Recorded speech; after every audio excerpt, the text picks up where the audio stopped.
I Am That. Talks with Sri Nisargadatta Maharaj. Chapter 77. I and mine are false ideas.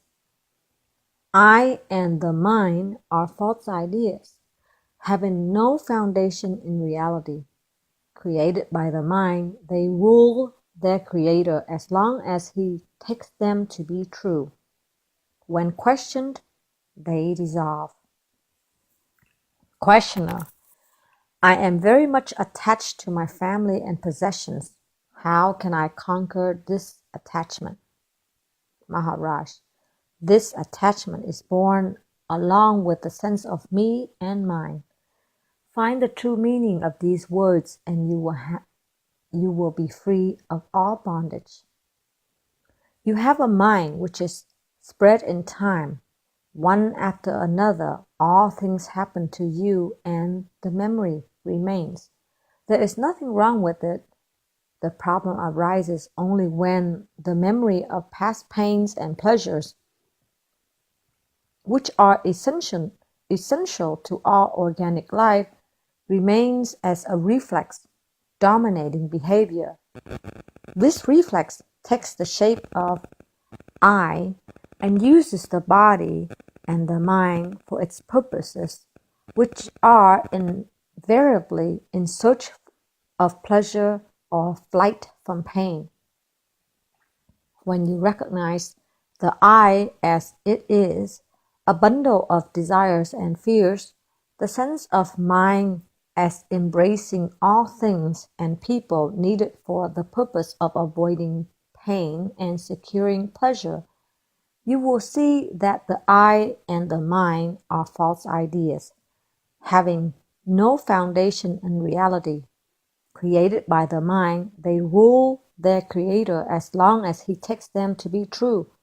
When questioned, they dissolve. The I and the mind, having no existence in themselves, need a support which they find in the body. The body becomes their point of reference. When you talk of my husband and my children, you mean the body's husband and the body's children. Give up the idea of being the body and face the question, who am I? At once a process will be set in motion which will bring back reality, or rather will take the mind to reality. Only you must not be afraid. Questioner: What am I to be afraid of? Maharaj: For reality to be, the ideas of me and mine must go. They will go if you let them. Then your normal, natural state reappears, in which you are neither the body nor the mind, neither the me nor the mind, but in a different state of being altogether. It is pure awareness of being, without being this or that, without any self-identification with anything in particular or in general. In that pure light of consciousness, there is nothing, not even the idea of nothing. There is only light. Questioner: Are there people whom I love? There are people whom I love. Must I give them up? Maharaj: You only let go of your hold on them. The rest is up to them. They may lose interest in you or not. Questioner: How could they? Are they not my own? Maharaj: They are your bodies, not your own. Or better, there is no one who is not your own. Questioner: And what about my possessions? Maharaj: When the mind is no more, where are your possessions? Questioner: Please tell me, must I lose all by losing the I? Maharaj: You may or you may not. It will be all the same to you. Your loss will be somebody's gain. You will not mind. Questioner: If I do not mind, I shall lose all. Maharaj: Once you have nothing, you have no problems. Questioner: I am left with the problem of survival. Maharaj. It is the body's problem, and it will solve it by eating, drinking, and sleeping. There is enough for all, provided all share. Questioner. Our society is based on grabbing, not on sharing. Maharaj. By sharing, you will change it. Questioner. I do not feel like sharing. Moreover, I am being taxed out of my possessions. Maharaj. This is not the same as voluntary sharing. Society will not change by compulsion.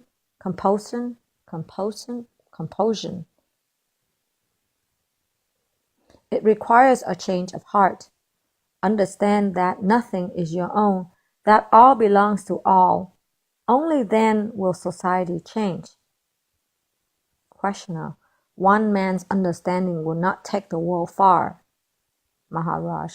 The world in which you live will be affected deeply. It will be a healthy and happy world, which will radiate and communicate, increase and spread. The power of a true heart is immense. Questioner. Please tell us more. Talking is not my hobby. Sometimes I talk, sometimes I do not. My talking or not talking is a part of a given situation and does not depend on me. Where there is a situation in which I have to talk, I hear myself talking. In some other situation, I may not hear myself talking. It is all the same to me. Whether I talk or not, the light and love of being what I am are not affected, nor are they under my control. They are, and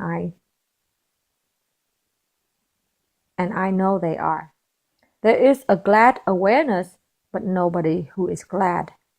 Of course, there is a sense of identity, but it is the identity of a memory track, like the identity of a sequence of pictures on the ever-present screen. Without the light and the screen, there can be no picture. To know the picture as the play of light on the screen gives freedom from the idea that the picture is real. All you have to do is understand that you love the self and the self loves you, and that the sense I am is the link between you both, a token of identity in spite of apparent diversity. Look at the I am as a sign of love between the inner and the outer, the real and the appearance. Just like in a dream, all is different except the sense of I, which enables you to say, I dreamt. So does the sense of I am enable you to say, I am my real self again. I do nothing, nor is anything done to me. I am what I am, and nothing can affect me. I appear to depend on everything, but in fact, all depends on me. Questioner. How can you say you do nothing? Are you not talking to me? Maharaj. I do not have the feeling that I'm talking. There is talking going on, that is all. Questioner. I talk. Maharaj. Do you? You hear yourself talking and you say, I talk. Questioner. Everybody says, I work, I come, I go. Maharaj. I have no objection to the conventions of your language, but they distort and destroy reality. A more accurate way of saying would have been, there is talking, working, coming, going. For anything to happen, the entire universe must coincide. It is wrong to believe that anything in particular can cause an event. Every cause is universal.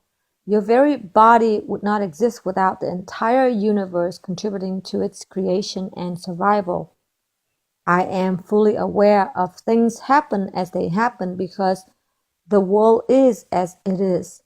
To affect the course of events, I must bring a new factor into the world, and the factor can only be myself. The power of love and understanding focused in me. When the body is born, all kinds of things happen to it, and you take part in them because you take yourself to be the body. You are like the man in the cinema house, laughing and crying with the picture through though knowing full well that he is in his seat the whole time, and the picture is but a play of light. It is enough to shift attention from the screen to oneself to break the spell. When the body dies, the kind of life you live now, a succession of physical and mental events, come to an end. It can end even now without waiting for death of the body. It is enough to shift attention to the self and keep it there. All happens as if there is a mysterious power that creates and moves everything. Realize that you are not the mover, only the observer, and you will be at peace. Questioner: is that power separate from me?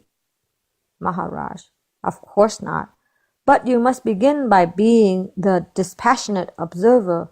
Then only will you realize your full being as the universal lover and actor. As long as you are enmeshed in the tribulations of a particular personality, you can see nothing beyond it. But ultimately, you will come to see that you are neither the particular nor the universal. You are both. You are beyond both. As the tiny point of a pencil can draw innumerable pictures, so does the dimensionless point of awareness draw the contents of the vast universe. Find that point and be free. Questioner: out of what do I create this world? Maharaj: out of your own memories. As long as you are ignorant of yourself as the creator, your world is limited and repetitive. Once you go beyond your self-identification with your past, you are free to create a new world of harmony and beauty, or you just remain beyond being and non-being. Questioner: what will remain with me if I let go of my memories? Maharaj: nothing will remain. Questioner: I'm afraid. Maharaj: you will be afraid until you experience freedom and its blessings. Of course, some memories are needed to identify and guide the body. Such memories do remain, but there is no attachment left to the body as such. It is no longer the ground for desire and fear. All this is not very difficult to understand and practice, but you must be interested. Without interest, nothing can be done. Having seen that you are a bundle of memories held together by attachment, step out and look from the outside. You may perceive for the first time something which is not memory. You cease to be a Mr. So-and-so, busy about his own affairs. You are at last at peace. You realize that nothing was ever wrong with the world. You alone were wrong, and now it is all over. Never again will you be caught in the meshes of desire born of ignorance.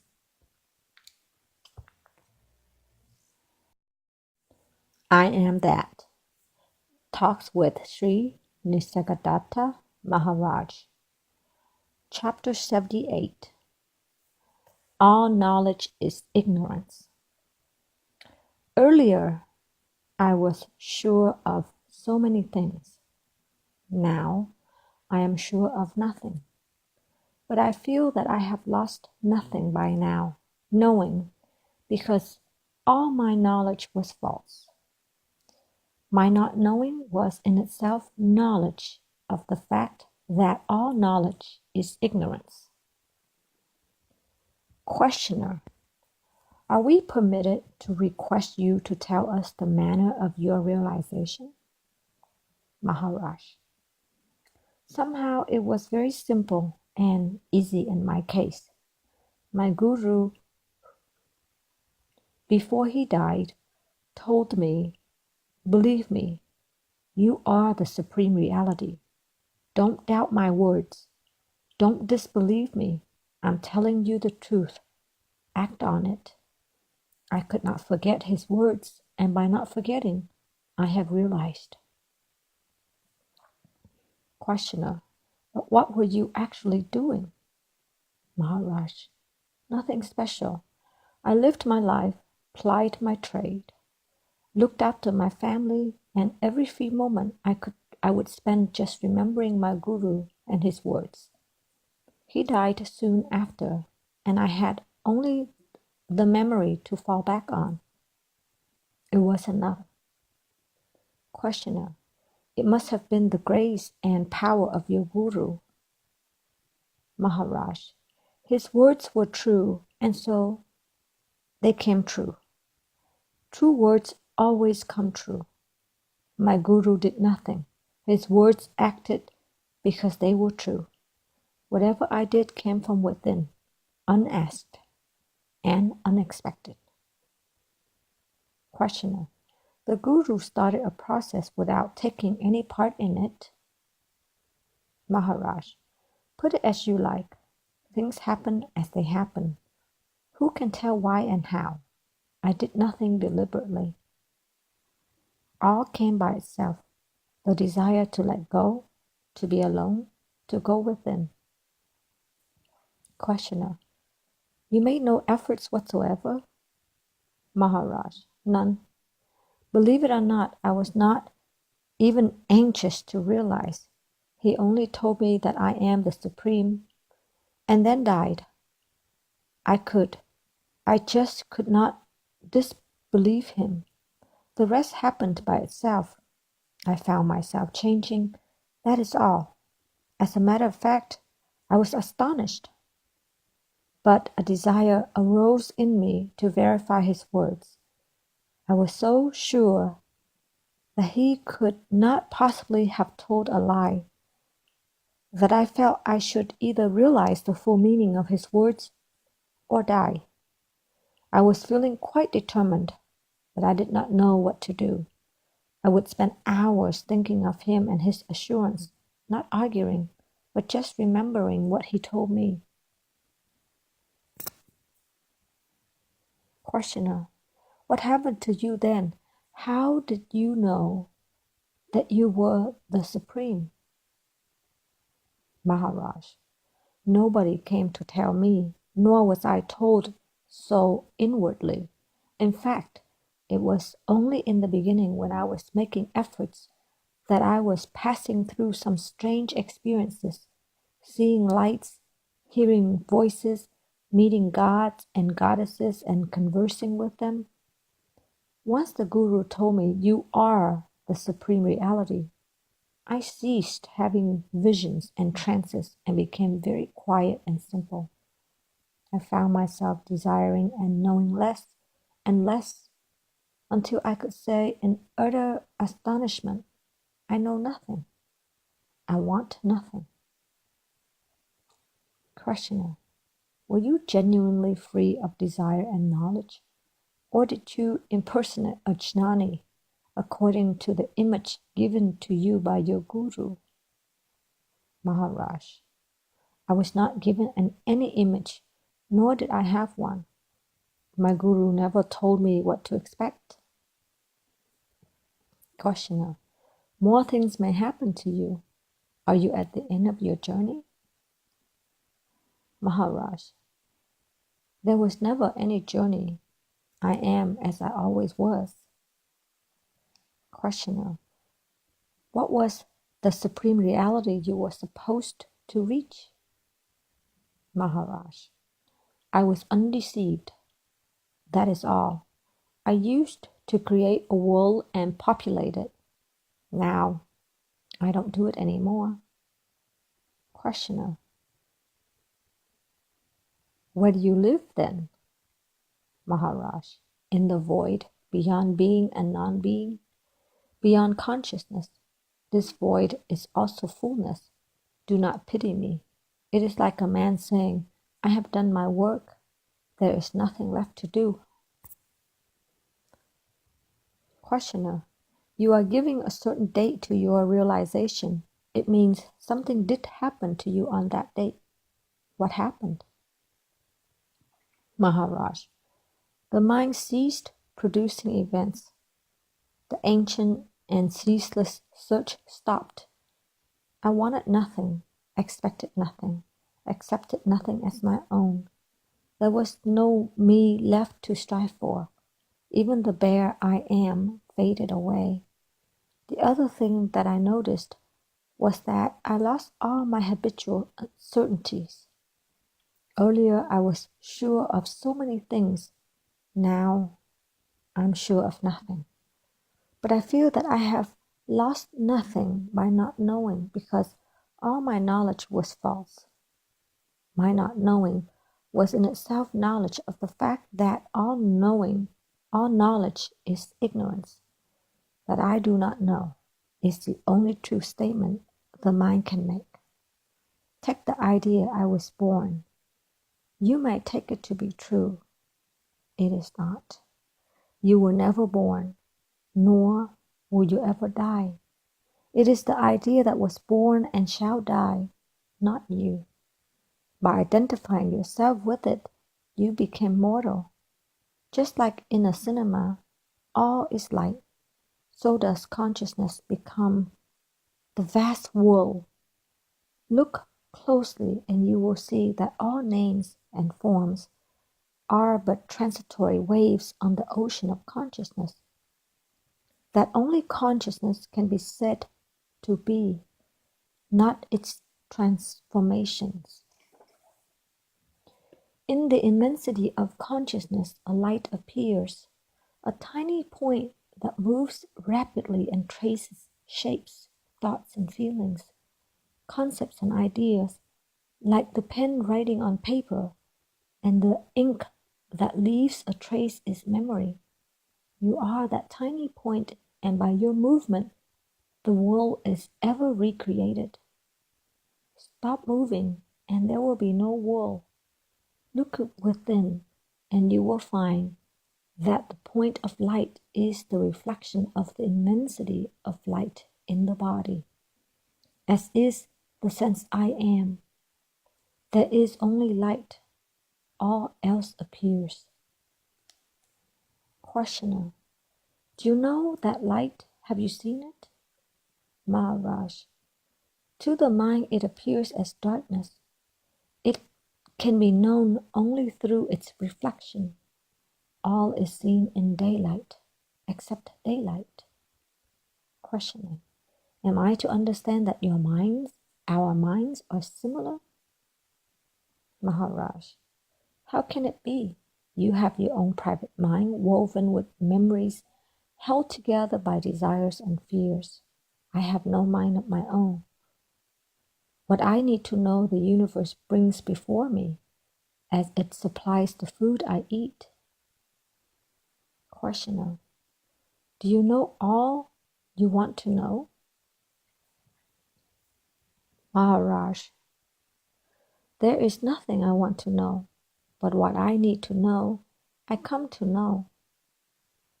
Questioner: does this knowledge come to you from within or from outside? Maharaj: it does not apply. My inner is outside and my outer is inside. I may get from you the knowledge needed at the moment, but you are not apart from me.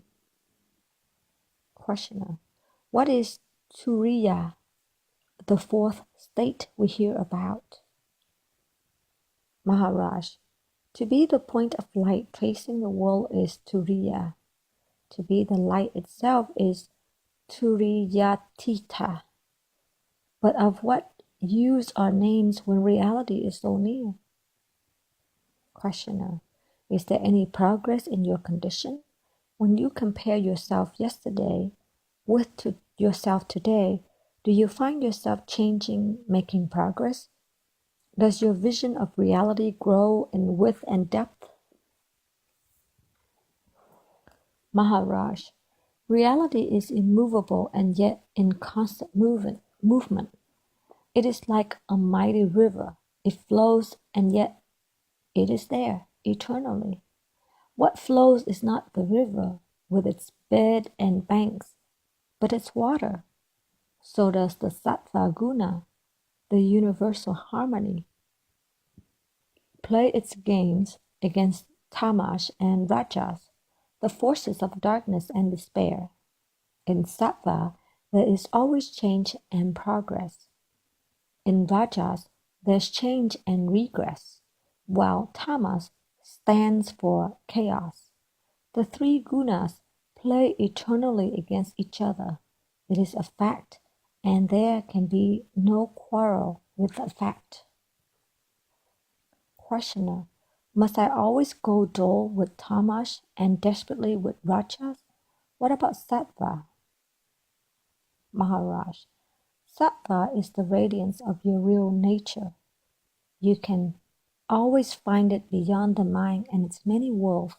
But if you want a world, you must accept the three gunas as inseparable: matter, energy, life, one in essence, distinct in appearance.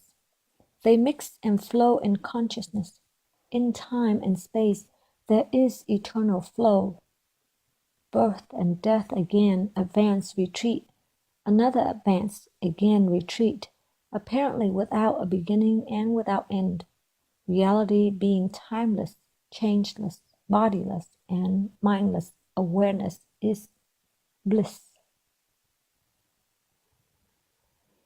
Questioner: I understand that according to you, everything is a state of consciousness. The world is full of things. A grain of sand is a thing, a planet is a thing. How are they related to consciousness? Maharaj: where consciousness does not reach, matter begins. A thing is a form of being which we have not understood. It does not change. It is always the same. It appears to be there or its own, something strange and alien. Of course, it is in the chit consciousness, but appears to be outside because of its apparent changelessness. The foundation of things is in memory. Without memory, there would be no recognition.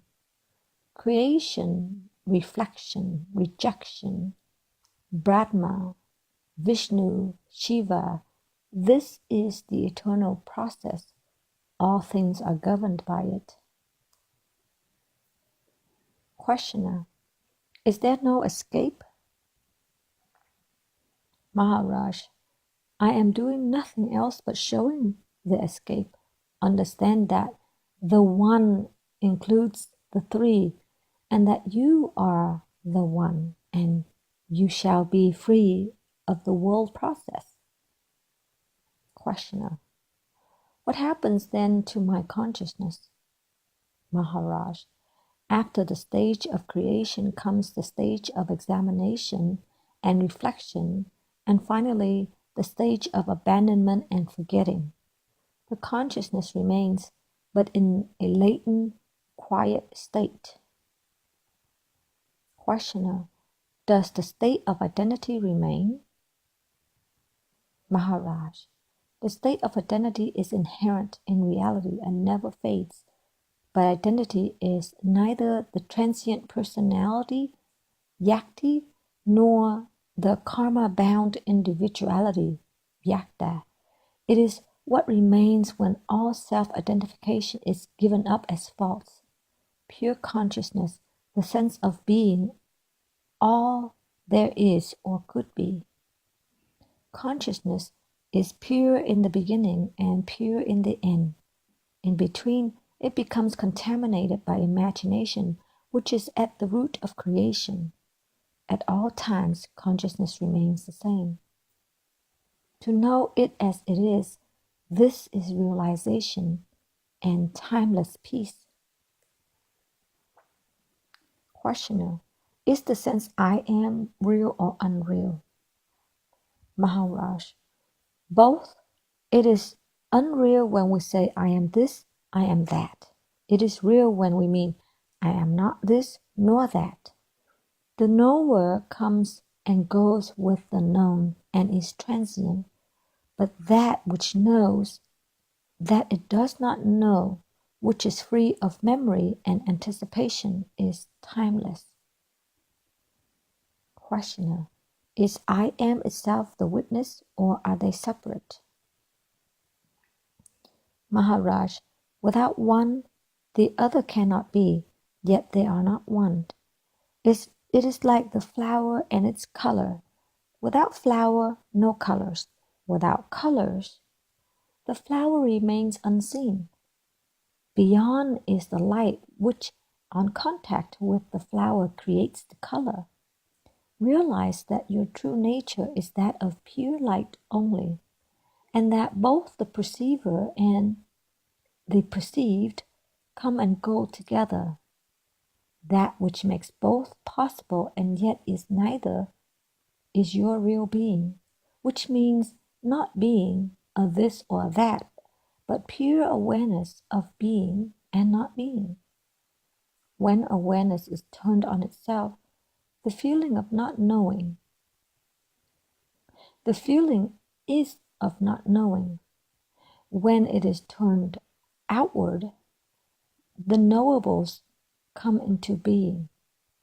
To say I know myself is a contradiction in terms, for what is known cannot be myself. Questioner: if the self is forever the unknown, what then is realized in self-realization? Maharaj: to know that the known cannot be me nor mine is liberation enough. Freedom from self-identification with a set of memories and habits, the state of wonder at the infinite reaches of being and its inexhaustible creativity and total transcendence, the absolute fearlessness born from the realization of the illusoriness and transiency of every mode of consciousness. These flow from a deep and inexhaustible source.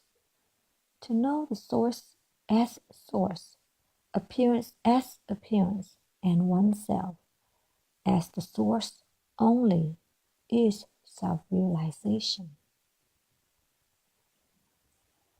Questioner: on what side is the witness? Is it real or unreal? Maharaj: nobody can say I am the witness. The I am is always witnessed. The state of detached awareness is the witness consciousness, the mirror mind. It rises and sets with its object, and thus it is not quite real. Whatever its object, it remains the same. Hence, it is also real. It partakes of both the real and the unreal, and is therefore a bridge between the two. Questioner: if all happens only to the I am, if the I am is the known and the knower and the knowledge itself, what does the witness do? Of what use is it? Maharaj: it does nothing and is of no use whatsoever. Questioner: then why do we talk of it? Maharaj: because it is there. The bridge serves one purpose only, to cross over. You don't build houses on a bridge. The I am looks at things. The witness sees through them. It sees them as they are, unreal and transient. To say not me, not mine, is the task of the witness. Questioner: it is the manifested saguna by which the unmanifested nirguna is represented? Maharaj: the unmanifested is not represented. Nothing manifested can represent the unmanifested. Questioner: then why do you talk of it? Maharaj: because it is my birthplace.